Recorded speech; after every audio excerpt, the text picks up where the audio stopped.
Bismillahirrahmanirrahim. Assalamualaikum warahmatullahi wabarakatuh. Bismillahirrahmanirrahim. Assalatu wassalamu ala asyrafil anbiya'i wal mursalin sayyidina Muhammadin wa ala alihi wasallam amma ba'du.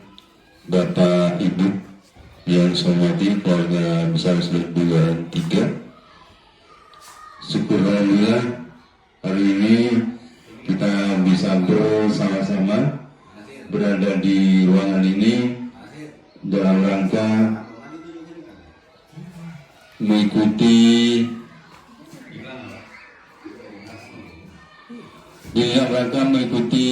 rangkaian kegiatan teman kita Bapak Adi Widya Pamungkas dalam rangka pemahaman dan penerapan budaya positif.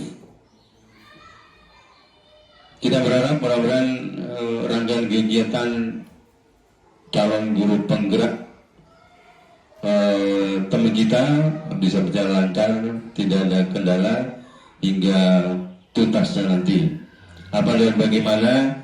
Mari kita ikuti secara detail seputar pemahaman dan penerapan budaya positif yang akan disampaikan oleh Bapak Adi Widya Pamungkas. Dipersilakan.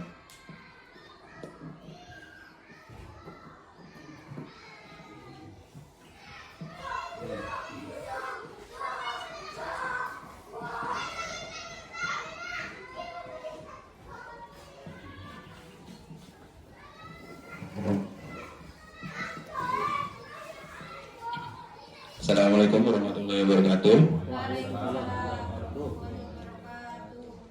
Sebelumnya terima kasih untuk Bapak dan Ibu Guru SDN Bulan 3 yang sudah berkenan hadir di pagi hari ini dalam rangka pemahaman dan penerapan budaya positif. Sebelumnya mohon maaf Bapak Ibu, di sini saya bukan bermaksud untuk menggurui ya, karena memang ini juga sebagai tugas saya sebagai calon guru penggerak di program pendidikan guru penggerak Angkatan 10 Kabupaten Sumeneb. Baik, langsung saja ya ke slide-nya. Di sini pembahasan pemahaman dan penerapan budaya positif. Perlu diketahui tim pendidik saya di pendidikan guru penggerak yang pertama itu Abdul Majid Haryadi, yaitu sebagai fasilitator, dan Muhammad Johar, beliau sebagai pengajar praktik saya di pendidikan guru penggerak. Sebagai pengantar, konsep pendidikan menurut Ki Hajar Dewantara melibatkan pengakuan akan pentingnya budaya dan lingkungan positif di sekolah yang menempatkan murid sebagai fokus utama. Dalam konsep Dewantara, pendidikan bukan hanya tentang transfer pengetahuan, tetapi juga mencakup pembentukan karakter dan pengembangan potensi setiap murid. Oleh karena itu, menciptakan budaya dan lingkungan yang mendukung, inklusif, dan memberdayakan di sekolah menjadi kunci untuk mewujudkan visi pendidikan yang diinginkan. Konsep inti budaya positif yaitu yang pertama, perubahan paradigma positif, disiplin positif, nilai-nilai kebajikan, kebutuhan dasar manusia, motivasi perilaku manusia, posisi kontrol guru, keyakinan kelas, dan segitiga restitusi. Di sini saya akan menyampaikan beberapa konsep inti dari budaya positif yang nantinya akan kita terapkan ya di sekolah SDN Bulan 3. Pembelajaran dengan paradigma baru.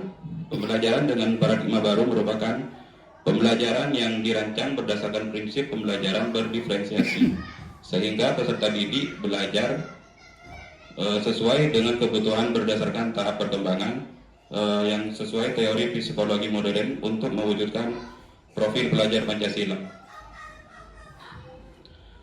Di sini ada beberapa miskonsepsi tentang teori kontrol, yaitu ilusi guru mengontrol murid.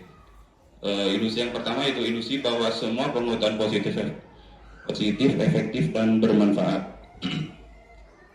Selanjutnya, ilusi bahwa kritik dan membuat rasa bersalah mampu menguatkan karakter. Selanjutnya itu ilusi bahwa orang dewasa berhak memaksa. Ya, ini terjadi miskonsepsi ya Bapak Ibu. Disiplin positif. Dalam rangka menciptakan lingkungan positif, salah satu strategi yang perlu kita tinjau kembali adalah penerapan disiplin di sekolah kita. Yang pertama, apakah telah efektif? Apakah masih perlu ditinjau kembali? Apa sesungguhnya arti dari disiplin itu sendiri? Selanjutnya, apa kaitannya dengan nilai-nilai kebajikan? Dan apa kira-kira alasan orang melakukan sesuatu? Selanjutnya yaitu makna disiplin positif. Dalam budaya kita, makna kata disiplin dimaknai dengan menjadi sesuatu yang dilakukan seseorang pada orang lain untuk mendapatkan kepatuhan. Kita cenderung menghubungkan kata disiplin dengan ketidaknyamanan. Dalam mewujudkan budaya positif memerlukan kerjasama yang baik antar warga sekolah. Kerjasama yang baik akan terjalin dengan adanya komunikasi, kolaborasi, dan toleransi. Jika budaya positif telah terwujud, maka akan tercipta murid yang merdeka dan bahagia, yang saling mendukung dan menguatkan, serta lingkungan sekolah yang nyaman dan aman.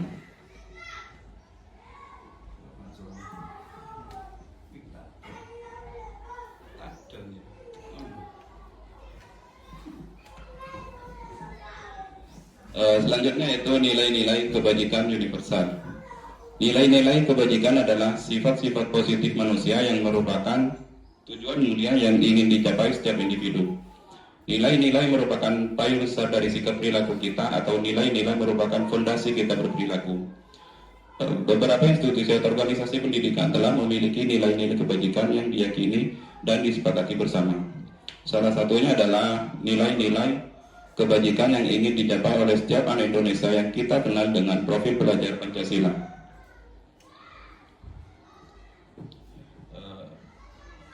Bapak Ibu kan tentunya sudah tahu ya profil pelajar Pancasila di situ di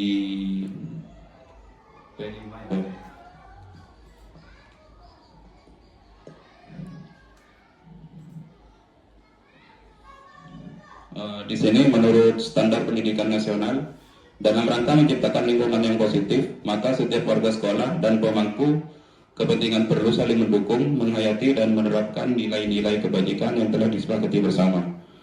Untuk dapat menerapkan tujuan mulia tersebut, maka seorang pemimpin pembelajaran perlu berjiwa kepemimpinan sehingga dapat mengembangkan sekolah dengan baik agar terwujud suatu budaya sekolah yang positif sesuai dengan standar kompetensi pengelolaan yang telah ditetapkan.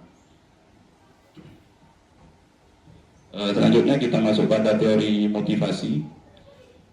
Di teori motivasi di situ mari kita tanyakan ke diri kita sendiri bagaimana kita berperilaku. Selanjutnya itu mengapa kita melakukan segala sesuatu, dan apakah kita melakukan sesuatu karena adanya dorongan dari lingkungan atau dorongan yang lain. Motivasi perilaku manusia yaitu yang pertama, untuk menghindari ketidaknyamanan atau hukuman, dan yang kedua yaitu untuk mendapatkan imbalan atau penghargaan dari orang lain, dan yang ketiga yaitu untuk menjadi orang yang mereka inginkan dan menghargai diri sendiri dengan nilai yang mereka percaya. Baik, tujuan dari disiplin positif adalah menanamkan motivasi yang ketika pada murid-murid kita, yaitu untuk menjadi orang yang mereka inginkan dan menghargai diri sendiri dengan nilai-nilai yang mereka percaya. Dalam menjalankan peraturan ataupun keyakinan kelas atau sekolah, bila mana ada suatu pelanggaran, tentunya sesuatu harus terjadi. Untuk itu, kita perlu meninjau ulang tindakan penegakan peraturan atau keyakinan kelas sekolah kita selama ini. Tindakan terhadap suatu pelanggaran pada umumnya berbentuk hukuman atau konsekuensi. Dalam pembahasan kali ini saya akan memberikan sedikit pengenalan terhadap disiplin positif, yaitu yang bernama restitusi. Restitusi itu sendiri adalah proses menciptakan kondisi bagi murid untuk memperbaiki kesalahan mereka, sehingga mereka bisa kembali pada kelompok mereka dengan karakter yang lebih kuat. Restitusi juga merupakan proses kolaboratif yang mengajarkan murid untuk mencari solusi untuk masalah mereka dan membantu murid berpikir tentang orang seperti apa yang mereka inginkan dan bagaimana mereka harus memperlakukan orang lain.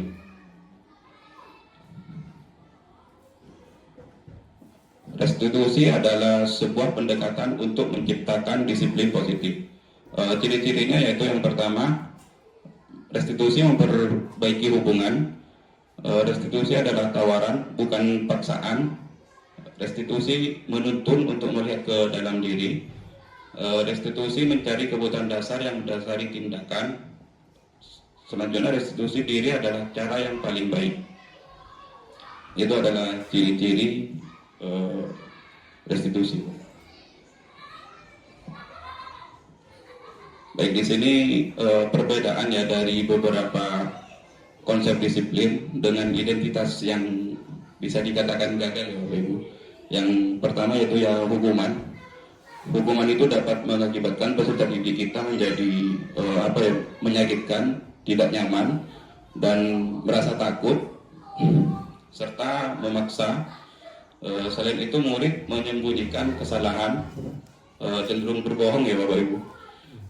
Murid menjadi rendah diri seperti itu. Sedangkan dalam penghargaan di sini tidak efektif, merusak hubungan atau sifat iri, mematikan kreativitas murid, menghukum dengan sistem ranking, merampas hak menghargai dirinya, tidak menghargai dirinya. Nah, di sini konsep disiplin dengan identitas sukses yaitu konsekuensi. Konsekuensi di sini mencakup penguatan jangka pendek, perlu monitoring berkelanjutan, terdapat stimulus atau respon, murid menghormati peraturan, kehilangan waktu untuk merenungi kesalahan. Selanjutnya itu restitusi.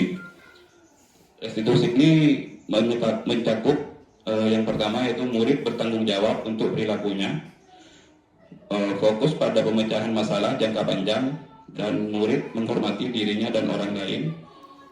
Teori kontrol atau dirinya memegang kontrol, dan murid bersemangat memperbaiki kesalahan. Jadi konsep disiplin di sini yang akan kita terapkan di SDN Bulan 3 yaitu konsep disiplin dengan identitas restitusi ya Bapak Ibu. Karena memang sebelumnya hukuman atau penghargaan itu bisa dikatakan tidak benar lah seperti itu.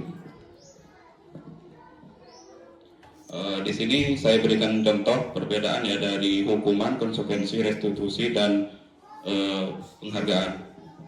Contoh kasusnya yaitu siswa sering tidak mengerjakan PR. Di dalam hukuman yaitu guru menghukum siswa tersebut hormat bendera selama 10 menit. Guru marah dan murid menjadi takut. Selanjutnya di konsekuensi yaitu guru memberikan konsekuensi untuk mengerjakan PR-nya saat istirahat atau dikerjakan sebanyak 3 kali lipat. Guru tegas dan siswa menghormati peraturan. Sedangkan di restitusi itu guru menanyakan keyakinan kelasnya atau dirinya dan membantu siswa menyelesaikan masalahnya. Guru terbuka dan siswa menghormati dirinya dan orang lain. Kesimpulannya yaitu dari contoh kasus tersebut, restitusi adalah proses menciptakan kondisi bagi murid untuk memperbaiki kesalahan mereka, sehingga mereka bisa kembali pada kelompok mereka dengan karakter yang lebih kuat. Restitusi juga merupakan kolaboratif yang mengajarkan murid untuk mencari solusi dari masalah mereka. Segitiga restitusi adalah jalur untuk menegakkan keyakinan bersama di dalam kelas atau sekolah. Ada 3 unsur segitiga restitusi ini. Yang pertama, di situ menstabilkan identitas. Yang kedua, validasi tindakan yang salah. Yang ketiga, menanyakan keyakinan. Di sini ada 5 posisi kontrol restitusi. Yang pertama yaitu sebagai penghukum. Yang kedua, membuat rasa bersalah. Yang ketiga, teman. Dan keempat, pemantau. Dan yang kelima yaitu manajer. Dari 5 posisi kontrol restitusi di sini, yang paling baik menurut saya itu di posisi kontrol manajer. Karena apa? Karena di dalam manajer, bagaimana kita melakukan pendekatan dengan peserta didik dan melakukan 3 tindakan yang telah ditentukan tadi di restitusi segitiga. Contohnya penerapan 5 posisi kontrol. Yang dari 5 posisi kontrol itu yaitu kasusnya siswa tidak memakai atribut saat upacara bendera. Kita sebagai guru tetap menjadi sebagai penghukum. Kata-katanya yaitu patuhi aturan sekolah lalu berdiri di depan barisan. Itu adalah sebagai penghukum. Selanjutnya sebagai pemantau. Di situ guru mengatakan kamu sudah melanggar, apa peraturan dan konsekuensinya. Yang ketiga sebagai teman, ayolah yang tertib, buat bu guru atau bapak guru bangga. Kali ini tidak ada apa-apa kamu salah, tidak apa-apa kamu salah. Selanjutnya itu membuat rasa bersalah. Barangkali bapak harus memberitahu kamu, bu, pak guru kecewa sama kamu. Di situ di pembuat rasa bersalah. Dan sebagai manajer, di situ guru mengatakan, apakah kamu tahu kesalahanmu? Kira-kira bagaimana kamu akan memperbaiki kesalahan ini? Dari beberapa restitusi dan posisi kontrol yang telah kita barusan saya paparkan, harusnya sebelumnya ada keyakinan kelas yang diterapkan di kelas seperti itu.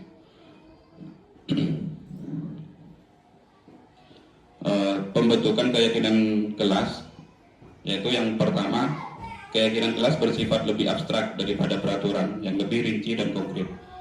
Artinya keyakinan kelas di situ hampir mirip Bapak Ibu dengan peraturan kelas, dengan kesepakatan kelas seperti itu. Cuman di sini keyakinan kelas lebih bersifat abstrak. Yang kedua yaitu keyakinan kelas berupa pernyataan-pernyataan universal. Yang ketiga, pernyataan keyakinan kelas senantiasa dibuat dalam bentuk positif. Keyakinan kelas hendaknya tidak terlalu banyak sehingga mudah diingat dan dipahami oleh semua warga kelas. Dan yang terakhir di situ, bersedia meninjau kembali keyakinan kelas dari waktu ke waktu. Prosedur pembentukan keyakinan kelas yang pertama yaitu mempersilahkan warga sekolah atau murid-murid di sekolah untuk bercurah pendapat tentang peraturan yang perlu disepakati di sekolah. Yang kedua, mencatat semua masukan-masukan murid atau warga sekolah di papan tulis atau di kertas besar seperti karton menjadi sebuah poster di mana sebuah anggota kelas atau warga sekolah bisa melihat hasil curah pendapat mereka sendiri. Dan yang ketiga yaitu susunlah keyakinan kelas sesuai dengan prosedur pembentukan keyakinan kelas atau sekolah. Gantilah kalimat-kalimat negatif menjadi positif. Contoh kalimat negatif yaitu jangan berlari di kelas.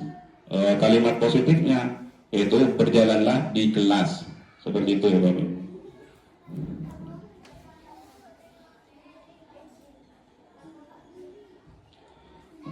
Setelah keyakinan sekolah atau kelas selesai dibuat, maka semua warga kelas dipersilakan meninjau ulang dan menyetujuinya dengan menandatangani keyakinan sekolah atau kelas tersebut, termasuk guru dan semua warga atau murid. Keyakinan kelas selanjutnya bisa diletakkan di dinding kelas di tempat yang mudah dilihat semua warga kelas.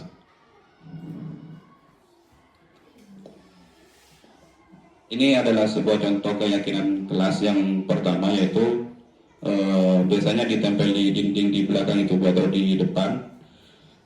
Isinya yaitu setiap anggota kelas perlu belajar, setiap anggota kelas perlu senang, setiap anggota kelas perlu melakukan tugas, setiap anggota kelas perlu saling menghargai, setiap anggota kelas perlu merasa aman. Jadi di sini peserta didik berpatokan pada keyakinan kelas, sehingga peserta didik itu tidak mudah untuk melakukan pelanggaran-pelanggaran seperti itu. Contoh yang kedua yaitu selalu bersikap positif, senantiasa menjadi diri terbaik, percaya dan menghormati orang lain serta barang miliknya. Yang keempat, berkomitmen terhadap setiap tugas, dan yang kelima, senantiasa membantu.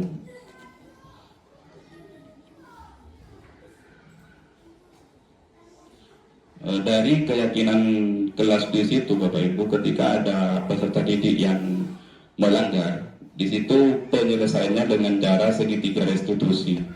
Segitiga restitusi itu bagaimana kita melakukan pendekatan pada murid untuk menyelesaikan masalah dengan cara 3 tindakan yang dilakukan dalam segitiga restitusi. Yang pertama yaitu menstabilkan identitas, dan yang kedua yaitu validasi tindakan yang salah, dan yang ketiga yaitu menanyakan keyakinan kelas yang sudah dibuat tadi yang di dalam dinding itu, Bapak Ibu. Jadi kesimpulannya dari saya yaitu hukuman dan penghargaan tidak efektif untuk menerapkan disiplin positif. Pendekatan yang lebih baik dilakukan dalam menerapkan disiplin positif adalah restitusi. Mungkin itu saja dari saya, Bapak Ibu. Mungkin ada pertanyaan atau saran dan masukan dari Bapak Ibu sekalian, bisa saya jadikan pelajaran di sini, Bapak Ibu. Silakan. Ya.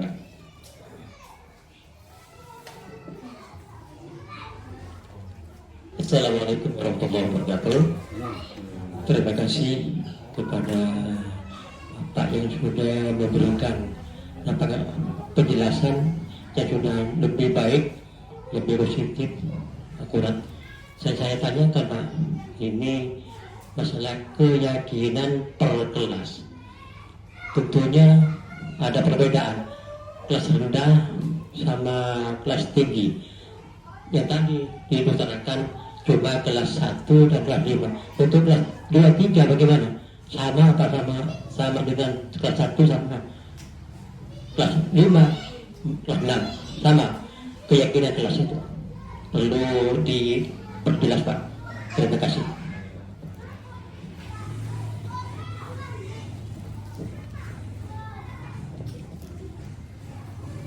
Baik, terima kasih Pak Nasir atas pertanyaannya. Dari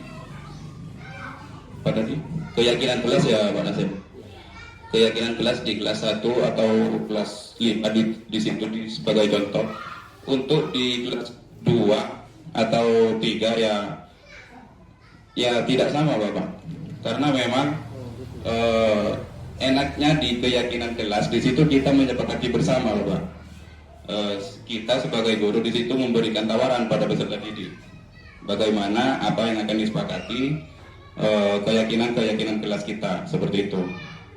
Jadi setiap kelas atau setiap di keyakinan kelas itu tidak sama seperti itu. Ya kalau sama tidak apa-apa. Ya enaknya keyakinan kelas ya seperti itu Pak. Kan bedanya peraturan kelas sama keyakinan kelas ya itu Pak. Kalau peraturan kelas kan kita yang menentukan seperti itu. Akan tetapi peserta didik lebih tertekan seperti itu Pak. Mungkin ada lagi Pak dari kepala sekolah.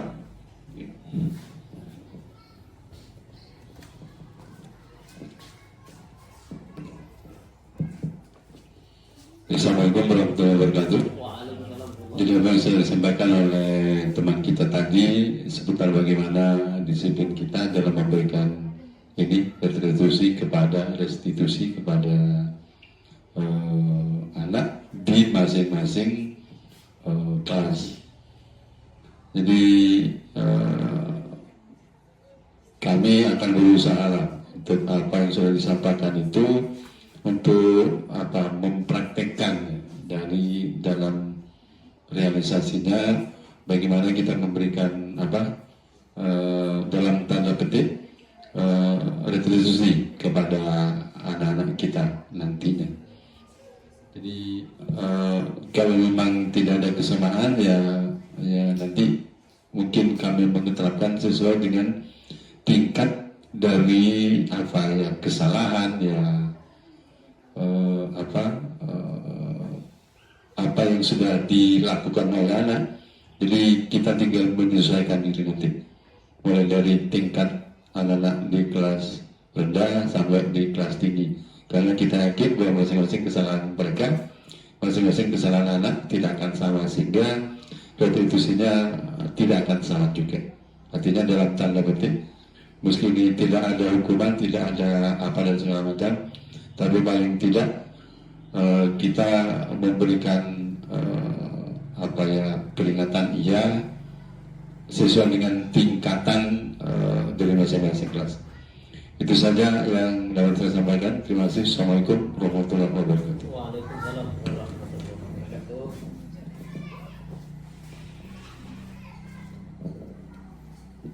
Baik, terima kasih Pak Kepala Sekolah SDN Bulan 3. Di sini saya sedikit akan memberikan sebuah video Ibu terkait dengan segitiga restitusi yang saya terapkan di SDN Bulan 3.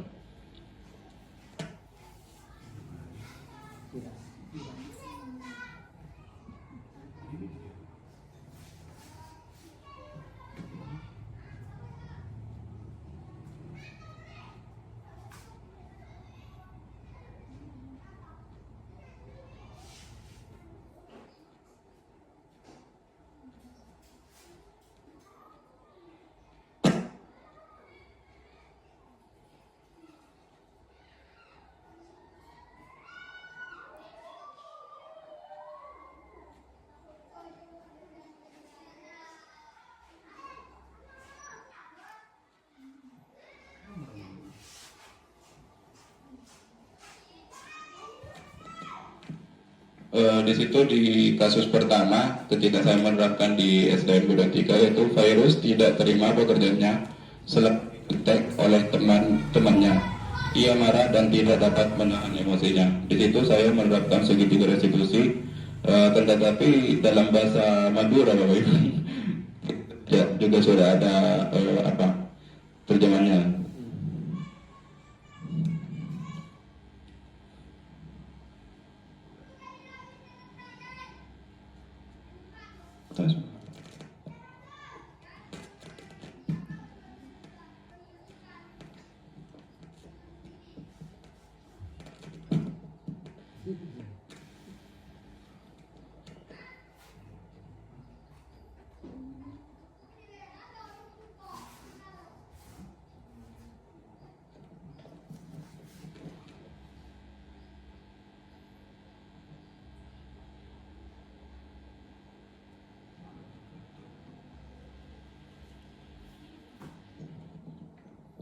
Di situ kan juga ada teksnya ya Pak, bisa dipahami.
baik. Di situ sedikit saya jelaskan ya mengenai video yang sudah ditampilkan. Di situ saya melakukan pendekatan pada virus karena dia telah melanggar keyakinan kelas. Nah, di sini saya kan ada pertanyaan di situ pada virus. Di dalam penerapan segitiga restitusi, di situ kan ada tiga tindakan yang dilakukan. Yang pertama yaitu menstabilkan identitas, yang kedua validasi kesalahan yang dilakukan murid, dan yang ketiga yaitu menanyakan kembali keyakinan kelas. Di situ virus melanggar keyakinan kelas, yaitu tidak menghargai teman. Di situ dialog saya yaitu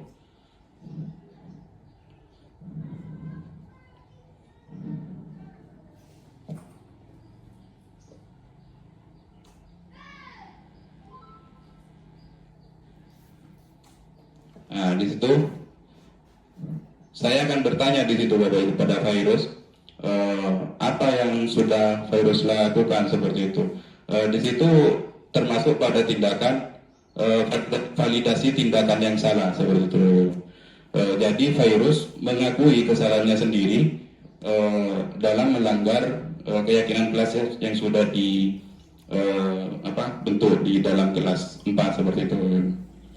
Dan yang terakhir di situ kan saya menanyakan kembali pada virus, keyakinan kelas apa yang sudah kamu langgar seperti itu, Boy. Jadi virus mengakui keyakinan kelas tidak menghargai teman seperti itu, Boy. Jadi di situ virus mengakui kesalahannya karena sudah marah, emosi kepada temannya ketika tugasnya dicontoh oleh temannya seperti itu, Boy. Mungkin ada lagi tambahan atau pertanyaan Bapak Ibu? Kalau sudah cukup, saya tutup. Terima kasih atas waktunya Bapak Ibu. Saya tutup. Semoga hal ini menjadi kebermanfaatan yang baik bagi kita ya di SDN Berat 3 dan bisa diterapkan dengan maksimal dan sebaik mungkin. Amin. Itu saja dari saya. Terima kasih. Wassalamualaikum warahmatullahi wabarakatuh. Waalaikumsalam warahmatullahi wabarakatuh.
Pak Wendy, pokoknya jangan tokar yuk. Oke. Tokar itu apa? Ini shop. Apa? Bisa nyempel kok. Nyentuh? Oke. Nyentuh apa kabarnya? Gas. Tugas? Bukan PR. Tugas masuk PR? Pak buat najak dulu yuk. Apa berumah dulu nih sama kabarnya? Pokok kita dah. Pokok kita dulu? Oleh aja di rumah. Nanti? Iya, tapi engkau sibuk nangkep kuliah, iya kan? Saya alako nih ngerjain PR, mulai jadi contoh, iya kan? Bekel kan? Nah, rezeki ada, oleh aja dia, ngerti? Tahu mau buat aku bekel, tapi jangan sampai mau liyo, mangana kan beri Pak Win bilang mau naik kelas ya, itu teman kenapa tidak ada langgar? Nah, benar berarti tak menghormati teman dia. Kita online bukan kita kan terus. Nah, sedikit benar mari dia mana apa betul? Nizam. Sabora yo. Minta maaf Nizam. Ngerti? Terus ada nak potongan apa nak? Saling menghargai teman, saling menghormati. Takkan tidak nolnya atau barang ngerti? Kita jalan memberi kelas. Assalamualaikum warahmatullahi wabarakatuh. Nama saya Wairus dari kelas 4 SDN Bulan 3. Saya senang sekali diajak diskusi dengan Pak Adib untuk dapat mengendalikan diri dari amarah akibat perilaku teman sekelas saya. Saya harus banyak bersabar, bisa menghormati dan menghargai teman.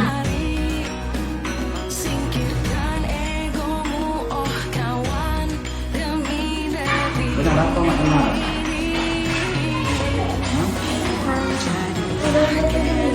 Tunggu dulu. Mak saya tunggu dulu kan apa?